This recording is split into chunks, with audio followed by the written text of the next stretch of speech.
मेरो निजीकरणमा चाहिँ के हुन्छ, प्राइभेटाइजेसन, जसले हामी जस्ता लिबर्टेरियनले, लिबर्टीमा फ्रिडममा विश्वास गर्नेहरूले चाहिँ प्राइभेटाइजेसन, म पनि गर्छु प्राइभेटाइजेसन, तर मैले गरेको प्राइभेटाइजेसनमा चाहिँ सबै त्यो सेयर जति जम्मै भुइँ मान्छेले पाउने हो, तिनको वालेटमा नाफा जान्छ। हिसाब किताब ट्रान्सपरेन्ट गरिदिनुहोस् भने हो नि उनीहरूले, ती युवाहरूले, ए बाबा ए सरकार तिमी हिसाब किताब ट्रान्सपरेन्ट गरिदेऊ न, हामीलाई विश्वास लागेन तिमीप्रति, विदेशीले दिएको पैसा तिमीले के गर्यौ, कहाँ खर्च गर्यौ देखाइदेऊ न, तिमीले पनि अरबौँ रुपियाँ छुट्याएको थियो त्यो पैसा कहाँ गयो भनेर इनफ इज इनफ मोमेन्ट चल्यो, देखाउनु भयो उहाँले हिसाब। पानीको फोहराले लखेट्नु भयो होइन, त्यसको चेयरम्यान को, त्यो लखेट्ने नेता को, जनता लखेट्ने ईश्वर पोखरेल। पिपुलले सम्झिन्छन्, यो सबै कुरो सम्झिन्छन्। 52 सालदेखि उहाँले गर्दै आएका कर्तुतहरू एक एक गरेर निस्किन्छन्। अब सिंहदरबार, सेना, पुलिस, अदालत सबै समाजवादीहरूको छ। उहाँहरूले चुड्कीको भरमा, अहिले देख्नु भएन चोलेन्द्र शमशेरको बयानबाट थाहा भइगयो नि, उहाँले कसैलाई पनि राख्न, कुनै पनि निर्णय उहाँले गराउन सक्नुहुन्छ, अदालतबाट यस गराउन सक्नुहुन्छ, सम्पूर्ण मेकानिजम उहाँकै त छ। तर पनि त राम्रो त गर्न सक्नु भएन नि त उहाँहरूले। आज बेरोजगारी बढेको छ होइन, युवाहरू रुँदै विदेश जानु परेको छ, गरिबी बढेको छ, अन्याय अत्याचार बढेको छ, जस्टिस छैन यो मुलुकमा। एफआइआरसम्म दर्ता नगर्न सक्ने राणा शासनभन्दा चौपटको शासन उहाँहरूले गर्नुभएको छ। अनि अर्कालाई दोष लाउन मिल्छ? यस्तो किन भएको डाक्टर साहब? उहाँहरूको सिद्धान्तले, उहाँ अत्याचारमै विश्वास गर्नुहुन्छ, जनतालाई दमन गर्ने नै सिद्धान्त हो। न माओवादीको, न एमालेको, न राप्रपाको, यी सबै मिलेका छन्, मिसमास छ सबै चिज। त्यसैले एउटा पार्टीको नीति सेलेक्सन गर्न त यहाँ पाइँदैन। फलस्वरूप सबै मिल्छन् र भइरहेकै मानिसहरू नेता हुन्छन्। यो बाध्यता छ नेपाली जनतालाई। त्यसैले मैले के भने तिमी नीति र यदि इलेक्सन हामीले प्रायोरिटी दिने हो भने साम्यवादीहरू इलेक्सनको नाटक गर्ने मात्रै हुन्। दर्शकवृन्द नमस्कार, चुरो कुरोमा तपाईँलाई हार्दिक स्वागत छ। आजको चुरो कुरोको यो विशेष अङ्कमा हामी विशेष कुराकानी लिएर आएका छौँ। नेपालमा समाजवाद, साम्यवाद, पुँजीवादका विषयमा धेरै किसिमका कुराहरू, न्यारेटिभहरू बाहिर आए। सबैभन्दा खराब भनेकै पुँजीवाद हो भनेर चाहिँ हामीलाई पढाइयो, घोकाइयो, सिकाइयो। अहिले पनि जनजनको घरमा जाने हो भने पुँजीवाद भन्दा बित्तिकै मान्छे जिब्रो टोक्छ, किनभने यो त हुने खाने धनी वर्गहरूको कुरा हो। हामी भुइँ मान्छेहरूको लागि त समाजवाद र साम्यवाद हो, जुन एउटा पारीको क्षितिजमा देखाइएको छ, एउटा खसीलाई हरियो घाँस देखाए जस्तै देखाउँदै देखाउँदै ल्याइएको छ साम्यवाद र समाजवाद। त्यो आउँछ कि आउँदैन थाहा छैन। मार्क्स, लेनिन, माओले कसरी व्याख्या गरेका थिए हिजो त्यो छुट्टै कुरो छ। आज पुँजीवादका विषयमा नेपालमा बहस गर्नै डराउँछन् मान्छेहरू। पुँजीवाद भन्दा बित्तिकै यो हुने खानेको लागि हो। अझ युरोप अमेरिका पुँजीपति वर्गहरू हुन्, तिनीहरूले सधैँ हामीलाई दास ठान्छन् भन्ने तरिकाले बुझियो। तर हामी कहाँ एकजना प्राध्यापक डाक्टर गोपीलाल न्यौपाने हुनुहुन्छ, जो काठमाडौँ क्षेत्र नम्बर 5बाट ईश्वर पोखरेलको प्रत्याशीका रूपमा आउँदै हुनुहुन्छ, अथवा काठमाडौँ क्षेत्र नम्बर 5बाट जनप्रतिनिधि बनेर उहाँ संसदमा सांसद बनेर छिर्न खोजिरहनु भएको छ। उहाँ अलिकति फरक विचार राख्नुहुन्छ। आम विचारभन्दा उहाँको विचार फरक छ। ग्यालिलियोले पृथ्वी गोलो छ भन्दा उनलाई सजाय भएको थियो। त्यसै गरी उहाँ अहिले पुँजीवादको पक्षमा बोल्दा उहाँमाथि अनेक आरोप लाग्न सक्छन्, तर अन्ततगत त्यो ठिक हो कि जस्तो महसुस मलाई पनि हुन थालेको छ। म उहाँसँग आज यस्तै विषयमा केन्द्रित भएर संवाद गर्नेछु। अहिलेको नेतृत्वले जे गर्छ जनताको ठ्याक्कै विपरीत किन हुन्छ? डेमोक्रेसी ल्याइयो, गणतन्त्र ल्याइयो, राज संस्थामा बसियो, सबै कुरा गरियो, तर नेताले, हिजोका राजाले यो फरक फरक परिवर्तनमा जनताका लागि किन डेलिभरी दिन सक्दैनन्? त्यो डेलिभरीमा जनअपेक्षित क्रियाकलाप किन हुन सक्दैनन्? यी सम्पूर्ण विषयमा केन्द्रित हुनेछु र कन्टेम्पोरेरी इस्यु, समसामयिक राजनीतिमा पनि डाक्टर न्यौपानेसँग म कुरा गर्नेछु। सबभन्दा पहिले चुरो कुरोमा म प्राध्यापक डाक्टर गोपीलाल न्यौपानेलाई स्वागत गर्छु। डाक्टर साहब, यहाँलाई चुरो कुरोमा हार्दिक स्वागत। धन्यवाद, नमस्कार। यसअघिको अङ्कमा हामीले जुन कुरा गऱ्यौँ नि डाक्टर साहब, एक प्रकारले त्यो जनतामा क्युरियोसिटी जगाइदियो क्या यो यहाँसँगको कुरा। हजुर हजुर हजुर।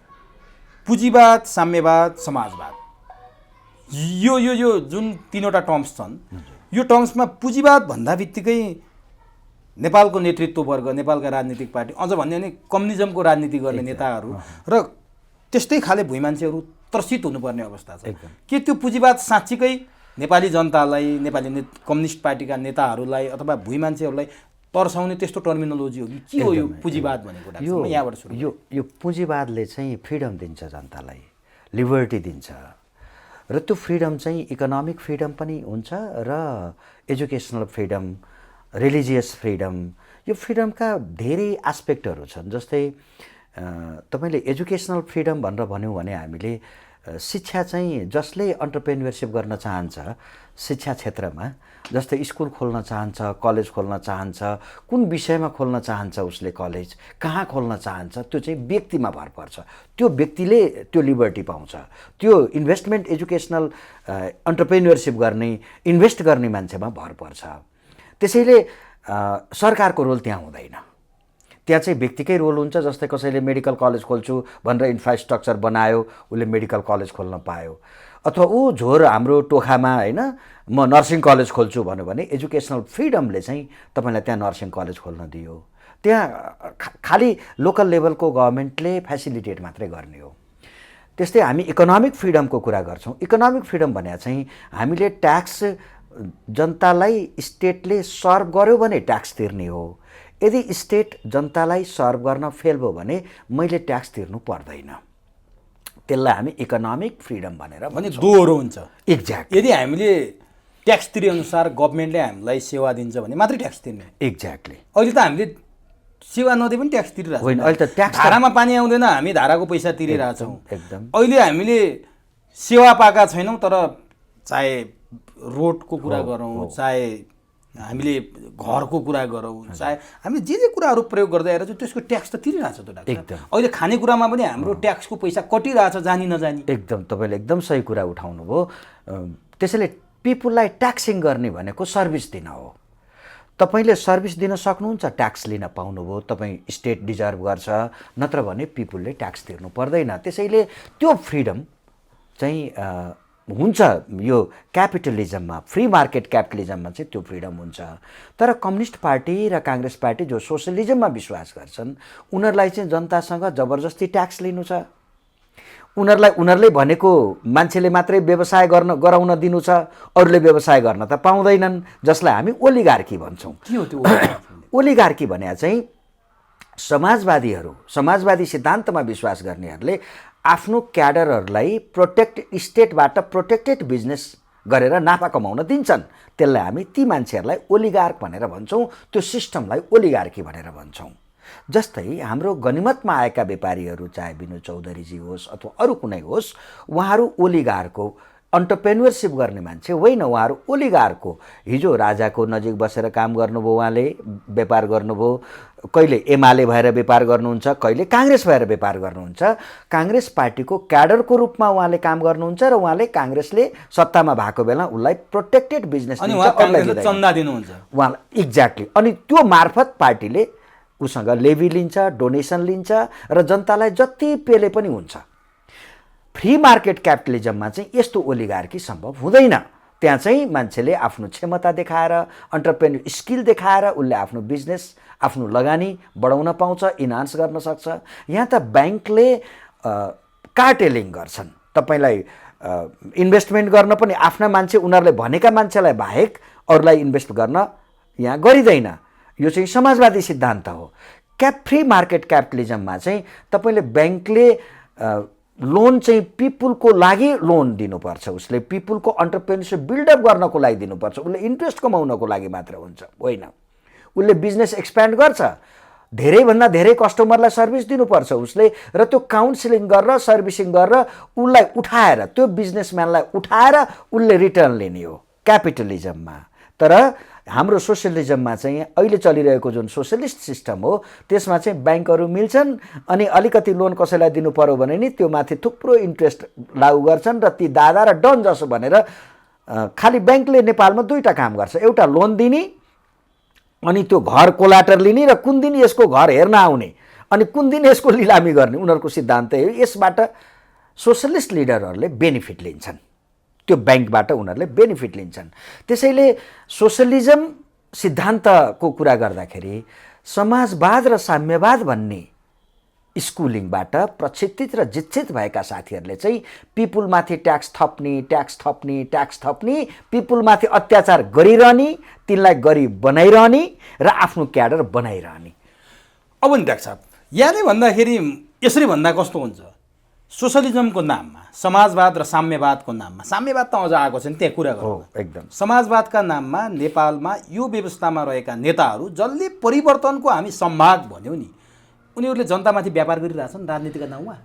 तपाईँले भने जस्तो बैंकको ट्याक्स पनि उनीहरूले ल्याछन्, बैंक पनि उनीहरूको कब्जामा छ, व्यापार पनि उनीहरूको कब्जामा छ, व्यापारी पनि उनीहरूको कब्जामा छन् भने जनतामाथि ती तपाईँले भनेका जस्ता केही उदाहरण पात्र व्यापारीहरूको नाम मार्फत उनीहरू बिजनेस गरिरहेछन्। ती मार्फत उनीहरू पैसा लिन्छन्, डोनेसन। जनतालाई व्यापार भनौँ कि के भनौँ त्यो चाहिँ एकदम व्यापार हो, राजनीतिको व्यापार हो। यो राजनीति व्यापार गरिरहेछ, राजनीतिक व्यापार गरिराखेका छन्। जनतालाई 10 रुपियाँ पर्ने चिजलाई 100 रुपियाँमा बेच्न दिएर अनि सेयरिङ गर्ने नेता पोलिटिसियन अदृश्य रूपमा उनीहरू खाइरहेछन् होइन, एकदमै अटोमेटिक रूपमा उनीहरूको एकाउन्टमा जान्छ। यो चाहिँ ठ्याक्कै भन्ने हो भने जग्गा दलाली गर्ने एउटा दलालको उदाहरण म यहाँले दिन्छु। एकदम तपाईँ किन्ने पक्ष हुनुभयो, म बेच्ने पक्ष भए, बिचमा त्यो भाइ चाहिँ त्यो सेकेन्ड पार्टी छ, उसले चाहिँ तपाईँ र मेरो बिचमा डिल गरिरहेछ। मलाई थाहा हुँदैन, उसलाई थाहा हुँदैन तपाईँ र मेरो बिचमा भएको कारोबारमा मेरोमा अटोमेटिक दलालकोमा चाहिँ पैसा आइहाल्दो रहेछ एकदम जग्गाको व्यवसाय गरेपछि। जनतालाई थाहा छैन कि नेताहरूको खल्तीमा खातामा अटोमेटिक व्यापारीले पैसा हालिदिरहेछ, त्यो नाफा चाहिँ जनताबाट खाइरहेछ। मैले भनेको उदाहरण बुझ्नु डाक्टर साहब, एकदम ठिक छ यो, यसलाई बुझ्ने गरी भनिदिनु। एकदम यसले चाहिँ के गर्यो भने व्यापारीहरू यहाँ 5 किसिमका मान्छेले जनता ठग्छन्। एउटा पोलिटिसियन, अर्को बिजनेसम्यान, ओलिगार्कहरू, म बिजनेसम्यान भन्दिनँ, ओलिगार्क। अर्को तपाईँको सिभिल सोसाइटी। सिभिल सोसाइटीका मानिसहरू सरकारसँग बार्गेनिङ गरेर बाँच्छन् यहाँ। जस्तै सिभिल सोसाइटी भनेको सिभिल सोसाइटी नागरिक अगुवाहरू भन्ने मान्छेहरू, अभियन्ता भन्नेहरू, जसले अभियन्ता भन्छ त्यो गभर्मेन्टसँग बार्गेनिङ गर्छ र त्यो उसलाई थ्रेटमा राखेर उनीहरूसँगबाट पैसा सेयरिङ गर्छन्, प्रफिट सेयरिङ गर्छन् यिनीहरू। र अर्को हो बिग मिडिया हाउसेसहरू, यिनीहरू मिल्छन्। यी 5 किसिमका bureaucracy, oligarchs, politician, big media house, सबै मिडिया हाउस चाहिँ नागरिक अगुवाहरू, सिभिल सोसाइटीका मान्छेहरू। यो सिभिल सोसाइटी आउने भनेको नै यो कम्युनिजमको प्रमोटको लागि आएको हो सिभिल सोसाइटी भने। त्यसैले दे आर फेक पिपुल भन्छु, तिनीहरूको पछाडि नलाग्नुहोस् मान्छेलाई भनेर भन्छु। उनीहरू नराम्रा मान्छे हुन्। उनीहरू स्टेटसँग बार्गेनिङ गरेर आफ्नो जीविकोपार्जन चलाउँछन् र त्यो नाम र सम्मान उनीहरूले स्टेटले उनीहरूलाई दिइराखेका हुन्छन् बेला बेलामा। यहाँले भनिरहेका सिभिल सोसाइटीहरूको जो एक्टिभ हुनुहुन्छ उहाँहरूले नै एमसिसीका विरुद्ध आन्दोलन छेड्नुभयो, नागरिकताका विरुद्ध आन्दोलन छेड्नुभयो, हरेक सरकारले गरेका गलत कामका विरुद्धमा माइती घरमा गएर आक्रोश व्यक्त गर्ने, झन्डा बोक्ने, डन्डा बोक्ने, सरकारलाई र्याखराख्ती पार्ने त फेरि उहाँहरू हो नि डाक्टर साहब, जनताको तर्फबाट। अब यसलाई अर्को किसिमले नि बुझौँ न हामी। जनताको तर्फबाट र्याखराख्ती पारे त देखियो, तर भित्रभित्र मिलेको पनि त देखिनु पर्यो नि। तर सरकार त जहिले पनि जनता विरोधी छ यहाँ। त्यो नागरिक अगुवा जसले तपाईँको चेपाङको घरमा आगो लाग्दा बोल्यो, त्यो नागरिक अगुवा जसले 4 जना मान्छे पिटी पिटी बुटबलमा मार्दा देख्यो, त्यो नागरिक अगुवा जसले त्रिभुवन विश्वविद्यालयको भिसी लुकेर एलोप्यागोडा होटलमा मिटिङ गर्दाखेरि पनि सामान लुट्दाखेरि कुनै नागरिक अगुवा बोल्यो, त्यो नागरिक अगुवा जसले सरकारले 60 रुपियाँको पेट्रोल 200 रुपियाँ प्रति लिटरको दरले बेच्दा नागरिक अगुवा बोल्यो। कहाँ छन् ती नागरिक अगुवा? त्यसैले यिनीहरू, मैले यो साम्यवादी सिद्धान्त, समाजवादी सिद्धान्तमा चाहिँ जुन देश समाजवादमा विश्वास गर्छ, हाम्रो त नेपाल त संविधानमै समाजवाद उन्मुख मुलुक बनेको छ। समाजवादमा विश्वास गर्ने मुलुकहरू चाहिँ नागरिक सोसाइटी उनीहरू नै तयार गर्छन् र गाली गरे जस्तो गर्ने, तर परिणाम कहिल्यै पनि दिनु नपर्ने। यी मान्छे सधैँभरि खेतीपाती गरिराख्ने, एक्ज्याक्टली त्यो एउटा अर्ग्यानिक खेती हो उनीहरूको लागि। त्यो बिकिरहन्छ, सरकारसँग बार्गेनिङ गरिरहने, चाहे तपाईँ भ्रष्टाचार विरोधी आन्दोलनका मान्छेहरू भन्नुहोस् वा अनेक किसिमका नागरिक अगुवा। त्यसैले सिभिल सोसाइटी इज डेन्जरस। जहाँ सिभिल सोसाइटी एक्टिभ हुन्छ त्यहाँ सोसलिजम नै प्रमोट हुने हो। त्यहाँ मान्छेको फ्रिडम त सिज हुन्छ त, व्यक्तिको फ्रिडम, व्यक्तिका ओपिनियनहरू, इन्भेन्सन, इनोभेसन त त्यहाँ आउँदै आउँदैन। त्यसो भए नि डाक्टर साहब, जनताको लागि बोलिदिने को त राजनीतिक पार्टी व्यापारी भइहाले, हजुर, बिचौलिया मार्फत व्यापार गर्ने। सिभिल सोसाइटी पनि उसको निहित स्वार्थका लागि बोल्ने भइहाल्यो। जनताको आवाज बोल्ने को हुन्? जनताको आवाज सिद्धान्तले बोल्नुपर्छ। हाम्रो जस्तो मुलुकमा सिद्धान्तले जनताको आवाज बोल्छ भन्दा मान्छे हाँस्दैन हो। यही विडम्बना भयो। यहाँ त सिद्धान्तहीन राजनीति भयो, सिद्धान्त कोहीसँग छैन। जनताले निर्वाचन भनेको जनताले नीति र नेताको सेलेक्सन गर्न पाउने अवसर हो। यहाँ कसको नीति, न काङ्ग्रेसको नीति सेलेक्सन गर्न पाउँछन्, न माओवादीको, न एमालेको, न राप्रपाको, यी सबै मिलेका छन्। मिसमास छ सबै चिज। त्यसैले एउटा पार्टीको नीति सेलेक्सन गर्न त यहाँ पाइँदैन। फलस्वरूप सबै मिल्छन् र भइरहेकै मानिसहरू नेता हुन्छन्। यो बाध्यता छ नेपाली जनतालाई। त्यसैले मैले के भने तिमी नीति र यदि इलेक्सन हामीले प्रायोरिटी दिने हो भने साम्यवादीहरू इलेक्सनको नाटक गर्ने मात्रै हुन्। यिनीहरूको निम्ति इलेक्सन सत्तामा जाने भर्याङ मात्रै हो। त्यसलाई लेजिटिमाइज गर्ने मात्रै हो, वैधानिकता दिने मात्रै, वैधानिकता दिने मात्रै हो। इलेक्सन हामी चाहन्छौँ। यिनीहरूको के छ नियत, के छ? कम्युनिस्टहरूको चाहिँ चुनावलाई लेजिटिमाइज गर्ने मात्रै हो भने यिनीहरूको पर क्षितिजको नियत चाहिँ के छ? यिनीहरू अधिनायकवादी नै हुन् भन्न मिल्छ। एकदमै यिनीहरू मौका पर्ने बित्तिकै यिनीहरू अधिनायकवादमै जान्छन्। म एउटा इक्जाम्पल दिउँ। केपी ओलीजी जब प्राइम मिनिस्टर हुनुभयो उहाँले सम्पूर्ण संयन्त्रलाई कब्जा गर्नुभयो र आफ्नो अन्डरमा ल्याउनुभयो। त्यो टोटालिटेरियन स्टेटको एउटा टोटालिटेरियन स्टेट जसलाई सर्वसत्तावादी सत्ता जसलाई भन्छौँ हामी, त्यो उत्तर कोरियाको किम जोङ उन र उहाँमा धेरै फरक छैन। सत्ता क्याप्चर नै गर्ने हो। टोटल राज्यका मेकानिजमहरूलाई क्याप्चर गरेरै चलाउने हो। जनतालाई डोमिनेट नै गर्ने हो। जनताको माउथ र बिहेभियर कन्ट्रोल नै गर्ने हो। जनतालाई थुनेर 3 महिनासम्म उहाँले लगातार 2 वर्षसम्म 3-3 महिना गरेर थुनेको होइन। अनि भ्याक्सिनको 5,000सम्म त्यो के अरे पिसिआर टेस्टको 5,000सम्म उहाँले लिया होइन। हवाई उडान हेर्नुहोस् न, हिमालयलाई कति सुविधा दिनुभयो उहाँहरूले। जनताभित्र थुनेर यो प्रक्रियाहरू उहाँले गर्नुभयो। त्यसो गर्दाखेरि मिडिया पनि क्याप्चर गर्ने। अहिले अधिकांश मिडिया बेलुका समाचार सुन्यौँ भने उहाँहरूको मात्रै जुलुस देखिन्छ। सबै मिडिया उहाँहरूले क्याप्चर गर्नुभएको छ। साम्यवादी समाजवादीहरूले समाज ठेक्कापट्टा रिसोर्स सबै उहाँले क्याप्चर गर्नुभएको छ। धर्म उहाँले क्याप्चर गर्नुभएको छ। मन्दिरहरू, मठ मन्दिरहरू जसले गरिबको निम्ति काम गर्नु पर्थ्यो, हाम्रा एउटा मन्दिरले खाना खुवाउँदैनन्। हाम्रा एउटा त्यत्रो आम्दानी छ पशुपतिनाथको, त्यत्रो आम्दानी छ गुम्बा र चर्चहरूको, तर एकजना गरिबले त्यहाँ खान पाउँदैन। एउटा नाङ्गो मान्छेले लाउन पाउँदैन। टाढा जानै पर्दैन। हामी ती बनारस गयौँ नि, मैले त पढेँ पनि त्यहाँ। आज हेर्नुहोस् त, त्यहाँ एउटा मान्छे भोको गयो भने खाना बनाएर खुवाउँछ मन्दिरहरूले। नेपालमा छ त्यो सिस्टम। त्यत्रो आम्दानी छ, त्यो सबै यिनीहरू खान्छन्, लैजान्छन्। र 12 किलोको सुन केपीजीले दिया हो, गायब गर्नुभयो। 3 किलो त उहाँले खाइदिनु भयो। तर केपी ओलीको प्रसङ्ग यहाँले ल्याइहाल्नुभयो। केपी ओलीको बारेमा नेपाली जनतामा एउटा मत छ, उहाँ राष्ट्रवादी नेता, राष्ट्रवादी, भारत सामु चाहिँ चट्टान जस्तो बिहेभ राख्नुभयो। लिपुलेक लिम्पियाधुरा कालापानीको नक्सा जारी गर्नुभयो। भारतले नाकाबन्दी लाउँदा भारतसँग आँखा जुदाएर कुरा गर्ने उहाँ मात्रै हो। रेल ल्याउँछु भन्नुभयो, पानी जहाज ल्याउँछु भन्नुभयो, घर घरमा ग्यासको चुलो पुर्याउँछु भन्नुभयो, पानी जहाजको त टिकट काट्ने मिति नै घोषणा गर्नुभयो। यस्तो मान्छे, यस्तो नेतालाई यहाँले किन कम आँकिरहनु भएको छ? खासमा को हो केपी ओली? केपी ओली जस्ता मान्छेहरू डेमोक्रेसीमा जन्मन्छन्। यो विभिन्न देशमा यो प्र्याक्टिस भएको छ। जनतालाई गुलिया कुरा गरेर, सुगर कोटेड पोइजन भन्छु म, मिठा कुरा गरेर जनतालाई भ्रम दिइरहन सक्ने मान्छेलाई अङ्ग्रेजीमा डेमागग भनेर भनिन्छ। नेपालीमा चाहिँ मलाई ठ्याक्कै त्यो शब्दको अर्थ थाहा भएन।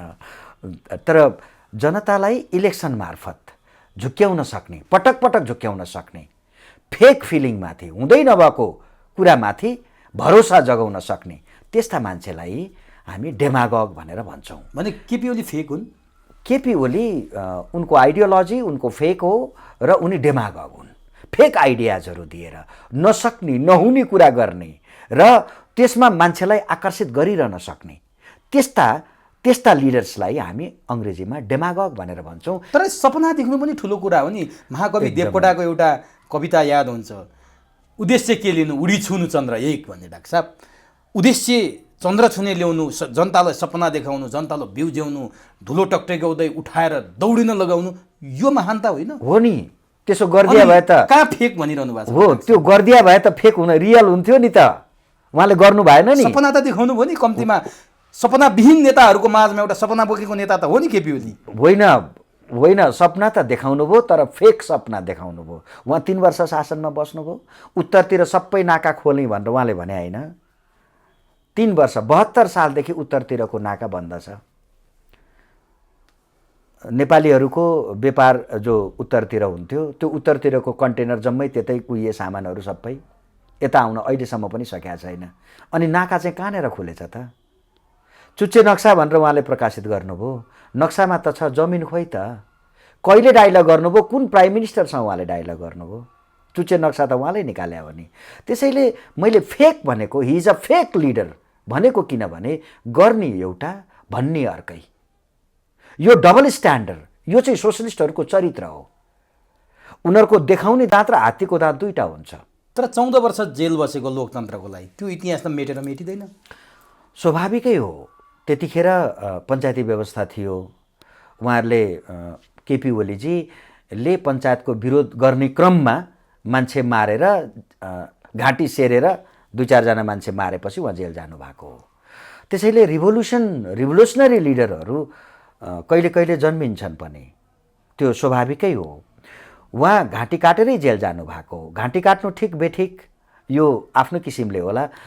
भारतमा पनि रिभोल्युसन भयो, त्यत्रो महात्मा गान्धीको नेतृत्वमा एउटा रिभोल्युसन भारतमा पनि भयो। हो, मान्छे मारिए, तर नेता टुपीमा समातेर घाँटी रेटेको इतिहास सायदै कमै होला यो छापामारहरू बाहेक।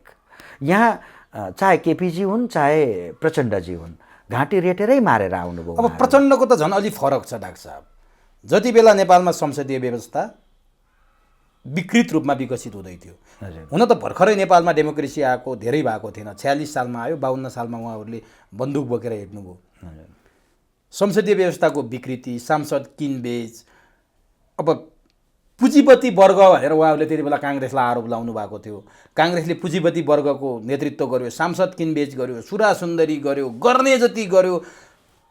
पुँजीपति वर्गको नेतृत्व गर्ने अमेरिका बेलायतको छाया बन्यो काङ्ग्रेस भनेर आरोप लगाएर उहाँले जनयुद्ध गर्नुभयो। 10 वर्ष जनयुद्धको नेतृत्व गर्नुभयो। 17,000 मान्छेको कत्लेआम भयो। उहाँको त छुट्टै छ नि त परिचय। प्रचण्डलाई चाहिँ कसरी चिन्नुहुन्छ? अब मलाई उहाँको व्यक्तिगत कुरोसँग मलाई धेरै व्यक्तिगत होइन, उहाँले गरेको कुरा, उहाँले जुन रिभोल्युसनको लागि नेपाललाई राजतन्त्रबाट मुक्त गर्ने जुन काम गर्नुभयो, म उहाँलाई थ्याङ्क्स दिन्छु। तर त्यसपछिको जुन स्वार्थ छ, त्यो स्वार्थमा चाहिँ उहाँको नातेदार मात्रै आए सत्तामा, उहाँ मात्रै प्रधानमन्त्री हुनुपर्छ, उहाँ मात्रै राजनीतिको केन्द्र हुनुपर्छ भनेर जुन उहाँमा जुन टोटालिटेरियन कन्सेप्ट छ, सर्वसत्तावादी र एउटा निरङ्कुश चरित्र छ, त्यो निरङ्कुश चरित्रले डेमोक्रेसीको हित गर्दैन, लोकतन्त्रको हित। तर समाजवादको यात्रा, समाजवाद उन्मुख छौँ भनेर भनिरहनु भएको, त्यही समाजवाद नै फेक हो, त्यो नै गलत हो। समाजवादले त अहिले त समाजवादै छ नि यो देशमा। समाजवादले त हामीलाई परनिर्भरता बढायो नि त, भारतमुखी बनायो, आयात मात्रै गर्नु पर्यो। उहाँहरूले प्र्याक्टिस गरेको समाजवादमा त उत्पादन भएन, बेरोजगार बढो, समाजवादकै प्र्याक्टिस होइन यो। एजुकेसन यहाँको समाप्त गर्नुभयो उहाँहरूले, विश्वविद्यालय निम्न पुँजीपति वर्गको हातमा छ नेपालको सत्ता भन्नुहुन्छ क्या। हामी समाजवादमा जान्छौँ, समाजवादपछि हाम्रो अन्तिम गन्तव्य त साम्यवाद हो। अनि अहिले सत्तामा को रहेछ त? अर्थमन्त्री को छ, प्रधानमन्त्री को छ, अनि सबैलाई नचाउने, औँलामा नचाउने नेता को छ? त्यसैले अर्कालाई ब्लेम गर्नु, हुँदै नभएको कुरोलाई ब्लेम गर्नु। नेपालमा सबै सोसलिस्ट, पार्लियामेन्ट पुरै सोसलिस्टहरूको छ। समाजवादमा विश्वास गर्ने साथीहरूको नेपालको पार्लियामेन्ट, तल्लो हाउस पनि, लोवर हाउस पनि, अप्पर हाउस पनि सबै समाजवादीहरूको छ। सिंहदरबार, सेना, पुलिस, अदालत सबै समाजवादीहरूको छ। उहाँहरूले चुड्कीको भरमा, अहिले देख्नु भएन चोलेन्द्र शमशेरको बयानबाट थाहा भइगयो नि, उहाँले कसैलाई पनि राख्न, कुनै पनि निर्णय उहाँले गराउन सक्नुहुन्छ, अदालतबाट यस गराउन सक्नुहुन्छ। सम्पूर्ण मेकानिजम उहाँकै त छ, तर पनि त राम्रो त गर्न सक्नु भएन नि त उहाँहरूले। आज बेरोजगारी बढेको छ हैन, युवाहरू रुँदै विदेश जानु परेको छ, गरिबी बढेको छ, अन्याय अत्याचार बढेको छ, जस्टिस छैन यो मुलुकमा। एफआइआरसम्म दर्ता नगर्न सक्ने राणा शासनभन्दा चौपटको शासन उहाँहरूले गर्नुभएको छ। अनि अर्कालाई दोष लाउन मिल्छ? यस्तो किन भएको डाक्टर साहब? उहाँहरूको सिद्धान्तले, उहाँ अत्याचारमै विश्वास गर्नुहुन्छ, जनतालाई दमन गर्ने नै सिद्धान्त हो। सोसलिजम भनेको जनतालाई दमन गरेरै सत्ता टिकाउने सिद्धान्त हो। सोसलिजम भनेको, समाजवाद भनेको त लगभग सबै मान्छे बराबर समान हुने, उँचो निचो नहुने, धनी गरिब, त्यो आइडिया नै फेक हो। त्यो यात्रामा हामी जान्छौँ। साम्यवादको यात्रामा जाने एउटा गतिलो सिडी भने होइन र? होइन, साम्यवाद भनेकै समाजवाद भनेकै फेक सिद्धान्त हो। यो नै झुटो सिद्धान्त हो। समानता भन्ने कुरो संसारमा जहाँ धनी गरिब हुँदैन, वर्गविहीन हुन्छ, त्यो सम्भव छ। आर्थिक समानता भन्ने कुरो दुनियाँमा सम्भवै छैन। मैले अघि नै डेमागग भने त्यही हो, जुन कुरो असम्भव छ त्यो असम्भव कुरोलाई देखाएर मान्छेलाई भुल भुलैयामा राखिरहने चाहिँ डेमागग हो। त्यही गलत भयो, हामीले बुझाउन सकेनौँ जनतालाई। एउटा डाक्टरले एमबिबिएस एमडी गरेको डाक्टरले जति कमाउँछ उसलाई असिस्ट गर्ने नर्सले त्यति नै कमाउँछ र? अझ उसलाई ती नजिकै अर्को एउटा काम गर्ने भुइँ पुस्ने मान्छेले त्यतिकै कमाउला र? त्यसैले कमाई भनेको केमा भर पर्दो रहेछ, इन्कम भनेको केमा भर पर्दो रहेछ भने उसको नलेज र स्किलमा भर पर्छ। Higher the knowledge and skill you have, higher the income will be. तपाईसँग नलेज र स्किल जति बढी छ तपाईँले त्यत्तिकै धेरै कमाउने हो। एउटा इन्जिनियर नक्सा ड्रइङ गर्छ, बस्छ, ड्रइङ गर्छ, उसले पारिश्रमिक धेरै लिन्छ, तर त्यसैमा काम गर्ने उसले बनाएको नक्सा अन्तर्गत बनाउने लेबरले त अलिकति कम कमाउला नि। तर नि डाक्टर साहब, एउटा इन्जिनियर एकछिन नक्सा कोरेको भरमा उसले जति कमाउँछ, बिहान 5 बजेदेखि बेलुका 5 बजेसम्म गिट्टी कुटेर बस्ने, बिहान 5 बजेदेखि बेलुका 5 बजेसम्म लेबर मजदुरी गरेर बस्ने मान्छेको कमाइ हेर्नुहोस् त डाक्टर साहब। त्यसैले यो पुँजीवादमा चाहिँ यो योमा चाहिँ ठुलो डिभाइड गर्छ, गर्दैन, ठुलो खाडल ल्याउँछ भन्छन् नि त। पुँजीवादले आफू मात्रै कमाउँछ, गरिब दुखीहरूको लागि पुँजीवादले आँखा हेर्दैन भन्छन् क्या? होइन, त्यसो होइन। त्यो समाधान कसरी हुन्छ त? एउटा लेबर जो दिनभर काम गर्छ, 8 घन्टा 10 घन्टा काम गर्छ, थोरै कमाउँछ। एउटा चाहिँ जो पढे लेखेको मान्छे छ, थोरै काम गर्छ, अफिस नगए पनि उसको स्यालेरी पाक्छ। के अहिले चाहिँ लेबरले धेरै कमाएका छन् र? अहिले चाहिँ लेबर सुखी छन् र? त्यो दिन ल्याउँदैछन् नि त साम्यवादमा। अनि त्यो समाजवाद 30 वर्ष त समाजवादी यात्रा अहिले मोर देन 3 डिकेड्स 3 वर्ष त समाजवादी यात्रा नै भइरहेछ नि अहिले। के अहिले चाहिँ मान्छे ह्याप्पी छन् र? अहिले लेबरहरूले सुख पाएका छन् र? अहिले गरिबले जमिन नभएका मानिसहरू, होमलेसहरूले जमिन पाएका छन् र? छैनन् नि। दिने भन्ने त अभियान चल्छ नि। होइन, त्यो कहिले दिने? सुकुम्बासी समस्या समाधान कसले रोक्यो दिनलाई? त्यो आज हो र? मनमोहनको क्याबिनेटले डिसिजन गरेको थियो सुकुम्बासी समस्या समाधान आयोग भनेर। पञ्चायत कालमा पनि त्यो भयो, किन नदिया त सुकुम्बासीलाई जग्गा? कहिले दिने हो त त्यो? यो के समाजवाद र साम्यवादले रोक्या हो? साम्यवादी सिद्धान्तले रोक्यो, किनभने उहाँहरू गरिबलाई गरिब नै राख्न चाहनुहुन्छ। यदि पिपुल धनी भयो भने लिडरमाथिको डिपेन्डेन्सी घट्छ। जति पोभर्टी भयो, पुवर पिपुल जति समाजमा जति धेरै भयो त्यत्तिकै उनीहरूले फ्री क्याडर पाउँछन्, उनीहरूको रवाफ समाजमा बढ्छ। नेता जाँदाखेरि उनको पछाडि पछाडि हजारौँ मान्छेहरू, किनकि तिनको काम छैन। किलोका किलो माला लगाइदिने, किलोको किलो माला लगाइदिने मान्छे तिनले पाउँछन् निःशुल्क रूपमा। तिनले एजुकेसन त्यस्तै किसिमको पारेका छन्। किन यो पब्लिक एजुकेसनमा इन्हान्स गर्नुपर्छ उनीहरू किन भन्छन् भन्दा स्कुलमा जाँदाखेरि ताली पिट्ने मान्छे पाउँछन् तिनले। अहिले क्याम्पसमा चाहिँ पाउन छोडेका छन्, सरकारी क्याम्पसमा पनि। नत्र स्कुलमा त अहिले पनि ताली पिट्ने मान्छे पाउँदैछन्, माला लाउने मान्छे पाउँदैछन्। त्यो कारणले उनीहरूको केवल उनको फेक प्रेस्टिजको लागि, केवल उनीहरूको एउटा फेक देखावाको लागि, देखाउने कुराको लागि उनीहरूको सम्पूर्ण स्वार्थ त्यहाँ जोडिएको छ। इन्भेस्टमेन्ट उनीहरू त्यसमा गर्छन्। त्यसैले अहिलेको जुन समाजवादी यात्रा छ त्यो समाजवादी यात्रालाई जनतालाई फ्रिडम पनि दिँदैन, यसले जनतालाई धनी हुन पनि दिँदैन।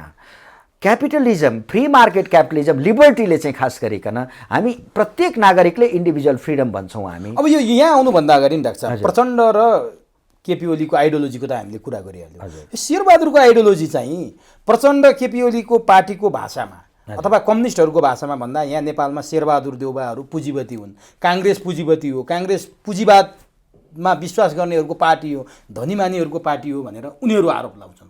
के नेपालमा पुँजीवादी अथवा पुँजीपति वर्गहरूको नेतृत्व काङ्ग्रेसले गर्छ अथवा शेरबहादुर देउवालाई यहाँले कसरी चित्रण गर्नुहुन्छ, जसरी प्रचण्ड र ओलीले गर्नु? मलाई अचम्म लाग्छ कि नेपालमा समाजवादी सिद्धान्त बोकेको पार्टी पुँजीवादी हुन्छ भनेर मैले यहीँ सुन्ने गरेको छु। यही देशमा सुन्छु म, जसले प्रजातान्त्रिक समाजवाद भन्छ, जसले मार्केट सोसियलिजमको प्रमोट गर्छ, जसले नेहरूवियन सोसियलिजमलाई प्रमोट गर्छ, त्यो मान्छे पुँजीवादी हुन्छ।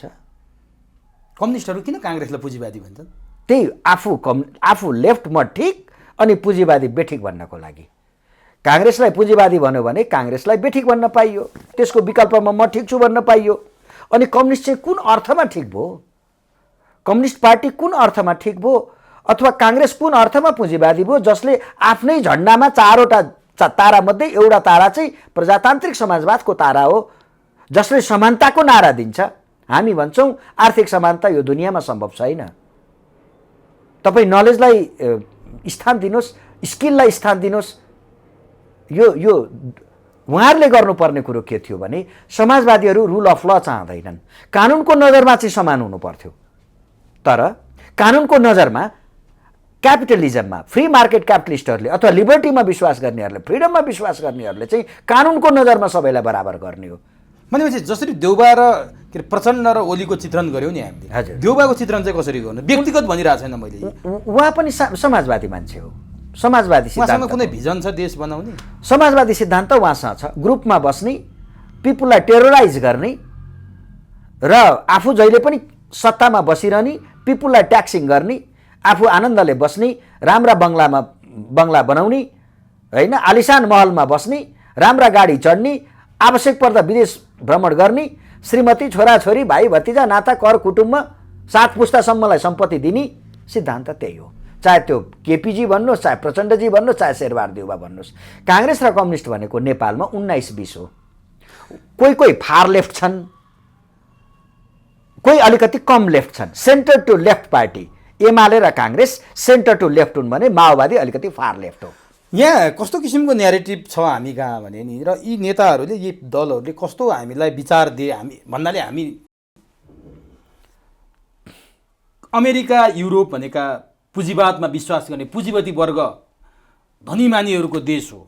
हामी त्यो देशहरूको स्वार्थमा लाग्नु हुँदैन, हामी ती देशहरूसँग नजिक हुनु हुँदैन। हामी चाहिँ चीन, नर्थ कोरिया यस्ता देशहरू जो समाजवाद र साम्यवादको कुरा गर्छन्, जहाँ जनताको कुरा हुन्छ, भुइँ मान्छेको कुरा हुन्छ, जनताको शासन हुन्छ, ती देशहरूको कुरा गर्छन् उनीहरू। काङ्ग्रेस युरोपियन देशहरू अथवा अमेरिका भनेको पुँजीपति वर्गहरूको देश हो, पुँजीवादमा विश्वास राख्नेहरूको देश हो भन्छन्। यो न्यारेटिभ सही हो डाक्टर साहब? यो किन भनिन्छ? होइन, उनीहरू असाध्यै झुटा अनैतिक मान्छे हो नेपालका काङ्ग्रेस र कम्युनिस्टहरू। न यिनीहरूले चीन जस्तो बनाउन सके, न अमेरिका जस्तो बनाउन सके। चीन जस्तै बनाइदिया भए पनि त चीनले त स्टेट क्यापिटलिजम चलाएको छ।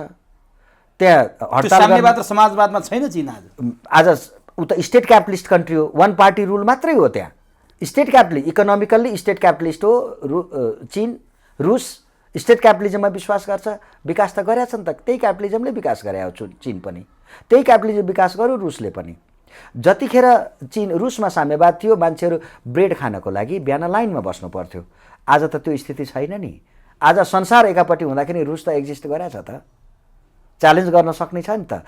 त्यो त क्यापिटलिजम नै रहेछ नि त। त्यहाँ चीन आज संसारभरि सामान बेच्न सक्ने भएको छ। त्यहाँ हडताल गर्न पाइन्छ, त्यहाँ मजदुरले हडताल गर्न पाउँछन्, त्यहाँ मालिकहरू लखेटिनुपर्छ, त्यहाँ सामान बिक्री गर्नलाई कमिसन खान पाउँछन् मान्छेले। झुन्ड्याएर मार्छ चीनमा।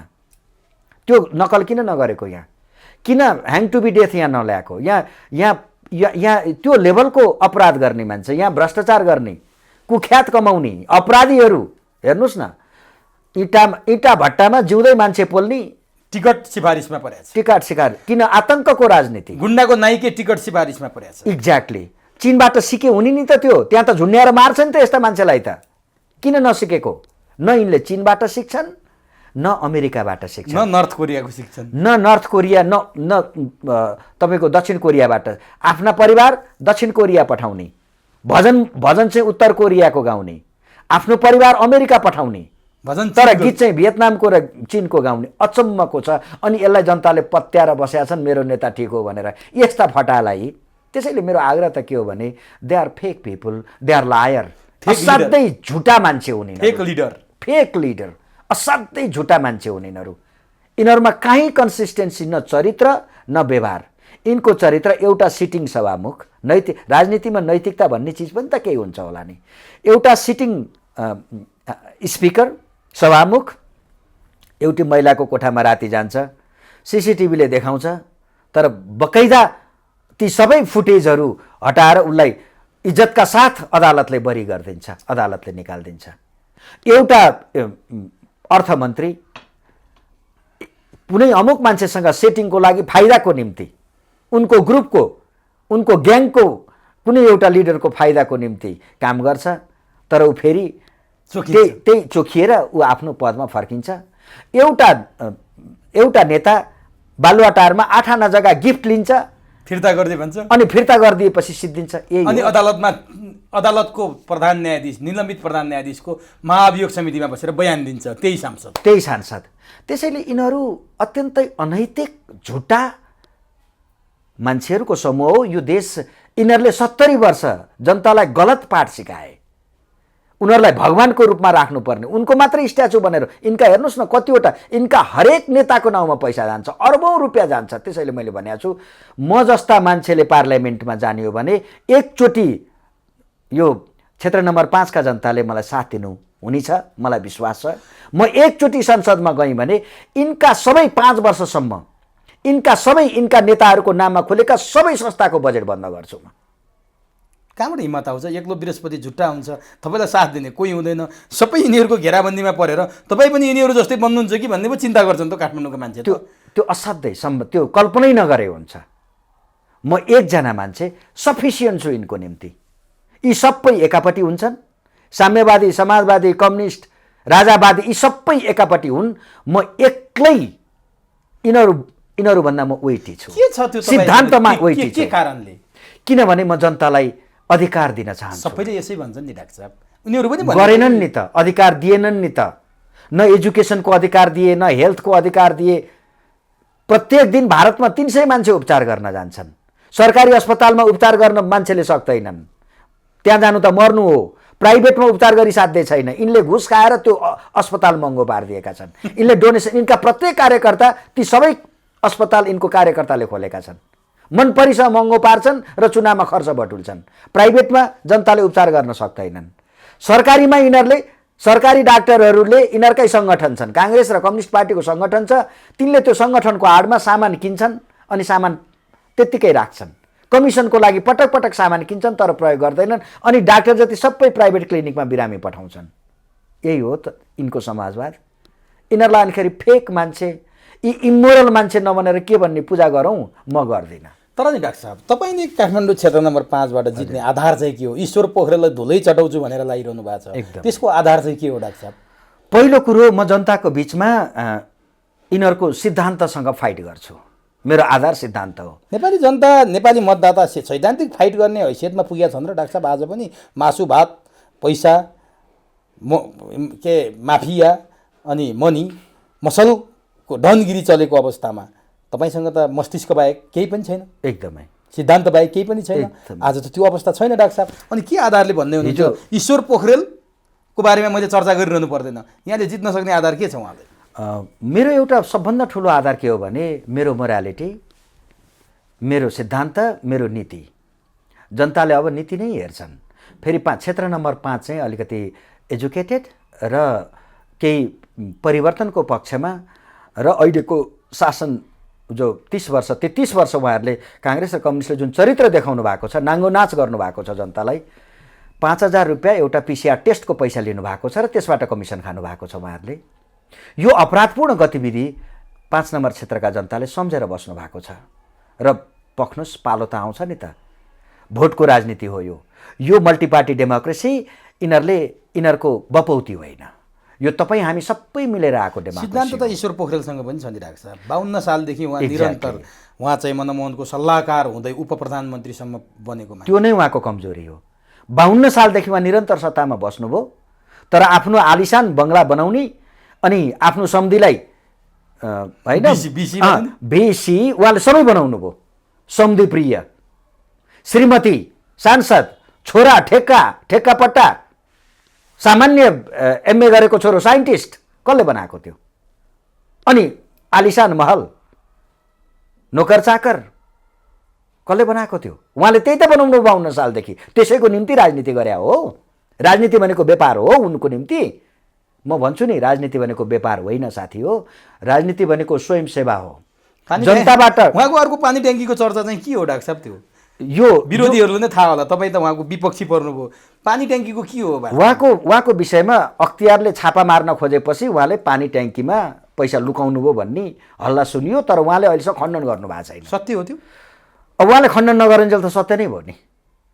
उहाँले के खण्डन गर्नु पर्यो? होइन साथी हो, यो गलत भ्रम हो, मैले लुकाएको थिएन, छापा मारे हुन्छ अथवा मेरो खाता हेरे हुन्छ, मेरो ब्याङ्क ब्यालेन्स हेरे हुन्छ त्यतिखेरको भनेर कि त भन्नु पर्यो।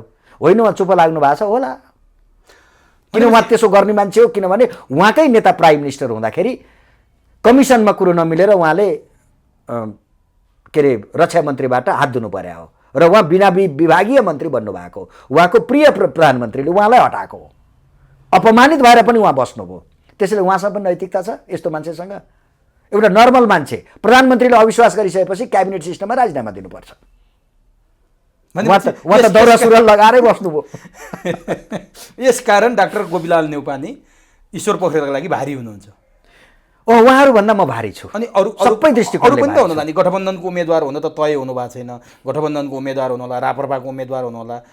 तपाईँ हामी क्याटेगोरी पहाड छिचुल्नु छ नि त यहाँले त। हामी क्याटेगोरी हेरौँ न, चाहे ईश्वर पोखरेलजी हुन् चाहे गठबन्धनको मान्छे हुन्, आउने त त्यही विश्वप्रकाशको चर्चा थियो तर उनी झापातिरै गइसके। एकदम आउने त त्यही समाजवादी मान्छे आउने हो। अनि समाजवादीहरूसँग, सिङ्गो समाजवादीसँग एक्लो डाक्टर न्यौपाने काफी।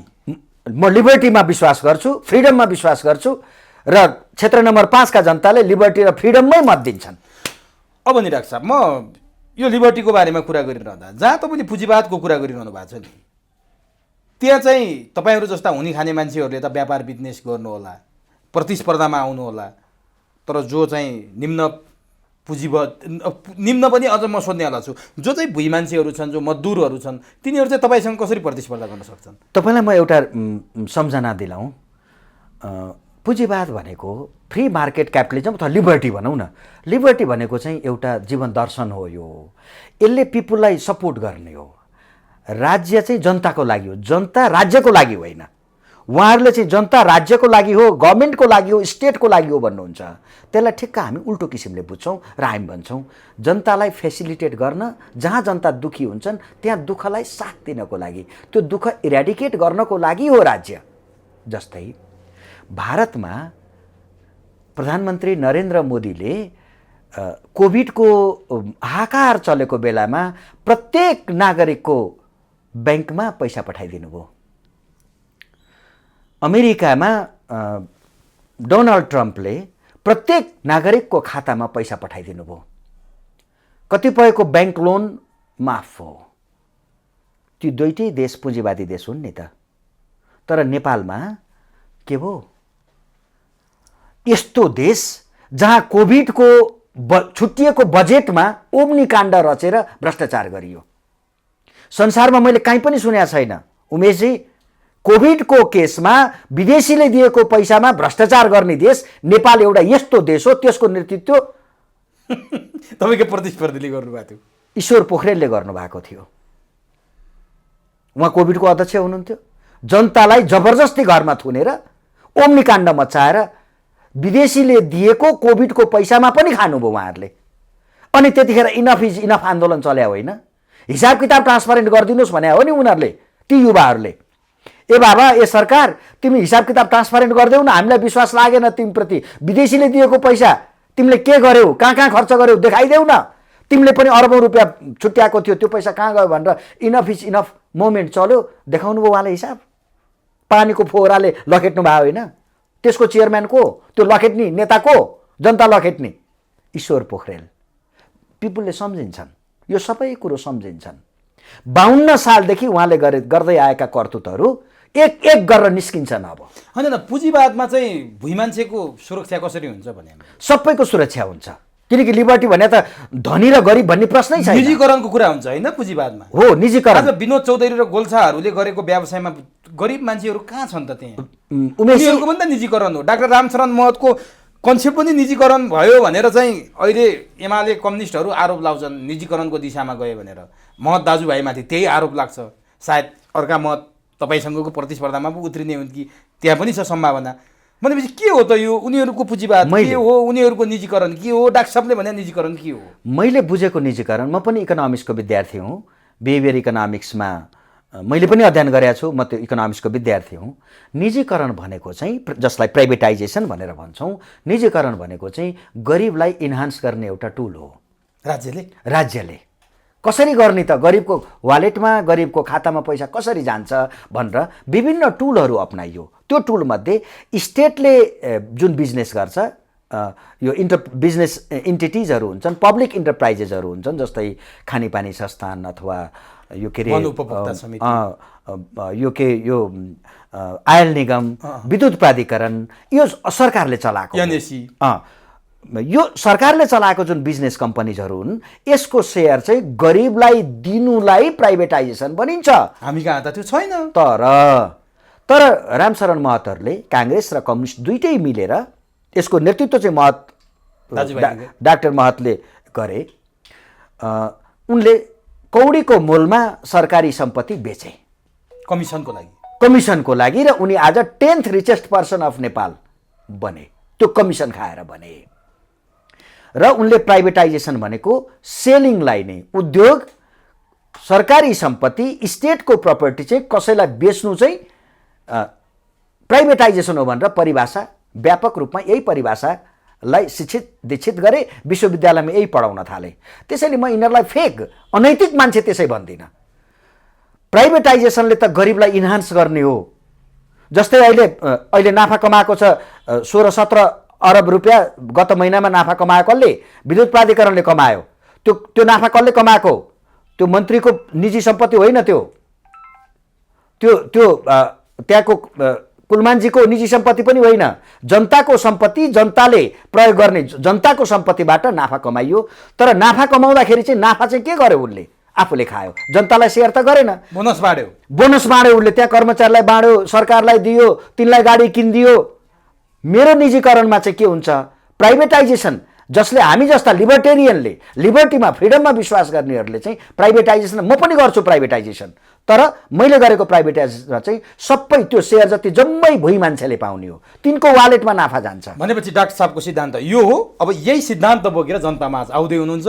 नेपालमा जनता, भुइँ मान्छे र सम्पूर्ण मानवताको कल्याणका लागि चाहिँ पुँजीवाद नै एकमात्र अचुक उपाय हो। अर्को पनि छ, भुइँ मान्छेको लागि म त फ्री स्वाइलर हुँ। जनतालाई जमिन, जुन बाँझो जमिन छ, जो व्यक्तिको पर्सनल प्रपर्टी होइन अथवा जङ्गल एरियामा पर्दैन, त्यस्ता जमिनहरू हजारौँ बिघा जमिन छन् हामीसँग, लाखौँ रोपनी जमिन छ हामीसँग, त्यो चाहिँ गरिबले बस्न पाउनुपर्छ, तिनको नाउँमा पूर्जा दिने हो हामीले। अब यो मानि डाक्टर साहब, म अन्तिम प्रश्न सोध्छु, समयले हामीलाई अलि दुःख पनि दिइरहेछ, हामी एकदम समयको पाबन्दीमा छौँ। यति गरिरहँदा एउटा महत्त्वपूर्ण विषय चाहिँ आज 80 लाख युवा बाहिर छन्। अहिले पनि नेपालका युवाहरू जो +2 मा पढ्दैछन्, डाक्टर साहब त शिक्षा क्षेत्रको पनि मान्छे, अहिले नेपालका युवा युवतीको सपना भनेको नेपाल विकास गर्ने, समृद्ध बनाउने, डाक्टर साहबले अहिले भनेका कुरातिर छैन। उहाँहरू चाहिँ सर्टिफिकेट सिरानीमा राख्नुहुन्छ, युरोप अमेरिकाको सपना देख्नुहुन्छ, त्यहाँ पुग्न नसके खाडी राष्ट्रको सपना देख्नुहुन्छ। भएका युवा जति, मसल र मस्तिष्क जति सबै ड्रेन भए डाक्टर साहब, ब्रेन ड्रेन भयो, युवाहरू बाहिर छन्। यहाँ चाहिँ बुढाबुढी र बच्चा बच्ची मात्रै बस्ने काली लाग्दो देश बनाएको छ डाक्टर साहब। यो पुँजीवादले चाहिँ तिनीहरूलाई फर्काउने र रोक्ने चाहिँ के? एकदम यसको निम्ति तपाईँले फ्री मार्केट क्यापिटलिजम नै चाहिन्छ। किनभने फ्री मार्केट क्यापिटलिजममा चाहिँ लाइसेन्स सिस्टम खारेज हुन्छ, पर्दैन। मान्छेले उद्योग गर्न पाउँछ फ्रीली, त्यहाँ कसैलाई कमिसन दिनु पर्दैन, कसैलाई डोनेसन दिनु पर्दैन। मजदुरहरूले कालो मुसो दल्न पाउँदैनन्, हडताल गर्न पाउँदैनन्, हडताल गर्न आफ्नो प्रोफेसनल माग लिएर हडताल गर्न पाउँछन्। तर राजनीतिक माग राखेर काङ्ग्रेस र कम्युनिस्टको सदस्य बनेर अनिखेरि चन्दा दिएन, चुनावमा चन्दा दिएन भनेर सटडाउन गर्न पाइँदैन। हामी त्यो निषेध गर्छौँ। प्रोडक्सनमा केवल त्यहाँ मजदुर हुन्छ कि मालिक हुन्छ, मालिक र मजदुर बिचको नेगोसिएसन पस्दैखेरि तपाईँले 50,000 तलब खानी, पस्दाखेरि नै एग्रिमेन्ट गर्नु पर्यो। 50,000 खाने कि 5,000 खाने, कति वर्षको लागि, कति समयको लागि, कन्ट्र्याक्ट के छ? हामी कन्ट्र्याक्टलाई मान्छौँ। यसरी हामीले गर्ने हो भने यहाँ छापछाप्ती उद्योग, तपाईँले डोनेसन दिनु परेन, हडतालको होइन, कालो मुसो दल्ने डर भएन। यहाँ त दलिहाल्छन् कालो मुसो, काङ्ग्रेस र कम्युनिस्टका अघि उनीहरूले उचालिसक्छन्। त्यसैले त नेपालका सबै उद्योगहरू बन्द भए। यहाँ काम कसले गर्न चाहन्छ? ट्याक्स हुँदैन। हामीले भनेका छौँ कस्टम फ्री गर, ड्युटी फ्री गरिदेऊ, सस्तोमा सामान भित्र आउँछ, जनतालाई राहत हुन्छ। त्यसपछि युवा विदेशिनु पर्दैन, युवा विदेशिनु पर्दैन। तपाईँले हामीले के प्रोडक्ट सेल गर्ने त? अहिलेसम्म त युवा सेल गरिरहेको छ। एकदम यो यस्तो देश हो जहाँ मान्छे, सरकारले सिस्टमेटिक ढङ्गले कानुनी रूपमा लिएर मान्छे बेच्छ, ट्राफिकिङ गर्छ, ह्युमन ट्राफिकिङ गर्ने देश हो यो। त्यसको नेतृत्व कसले गरेका छ? काङ्ग्रेस र कम्युनिस्टले गरेका छ। फेरि पनि जनता तिनलाई राम्रो भन्लान् र? हस् डाक्टर, आशा गरौँ डाक्टर साहबको विचार चाहिँ फैलिनेछ। देशभरमा चाहिँ यो विचारले एउटा रूप ग्रहण गरिसकेपछि आशा गरौँ नेपाल सुखी बन्नेछ, समृद्ध बन्नेछ, यस्ता विचारहरू अझै फैलिनेछन् भन्ने आशा राख्यौँ। समय र संवादका लागि डाक्टर साहबलाई हार्दिक धन्यवाद। धन्यवाद। यहाँलाई पनि नमस्कार।